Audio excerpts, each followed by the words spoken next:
அகர முதல எழுத்தெல்லாம் ஆதிபகவான் முதற்றே உலகு. அனைத்து புகழும் ஆதிபகவான் ஒருவனுக்கே. அலீஃப் லாம் மீம். அழுக்காறு அவா வெகுளி இன்னாச்சொல் இந்நான்கும் இழுக்கா இயன்றது அறம். பொறாமை, ஆசை, சினம், கடுஞ்சொல் ஆகிய இந்த 4 குணங்களும் ஷைத்தானுடைய பண்புகளாகும். இதை கொண்டு ஒருவர் உங்களுக்கு தாக்குதல் நடத்தி இருந்தால் அவர் அநீதி இழைத்தவர் ஆவார். நீங்கள் அப்படி அடுத்தவருக்கு பேசியிருந்தாலும் அது அநீதியாகும்.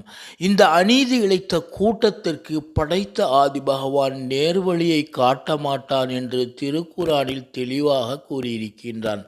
எனவே ஒவ்வொரு மனிதனின் இரத்த நாளங்களிலும் ஷைத்தான் இருப்பதை உணர்ந்து நாம் நம்மை கட்டுப்படுத்த வேண்டும். ஷைத்தான்களுக்கு கட்டுப்படாமல் இருக்க வேண்டும். எப்பொருள் யார் யார் வாய் கேட்பினும் அப்பொருள் மெய்ப்பொருள் காண்பதே அறிவு.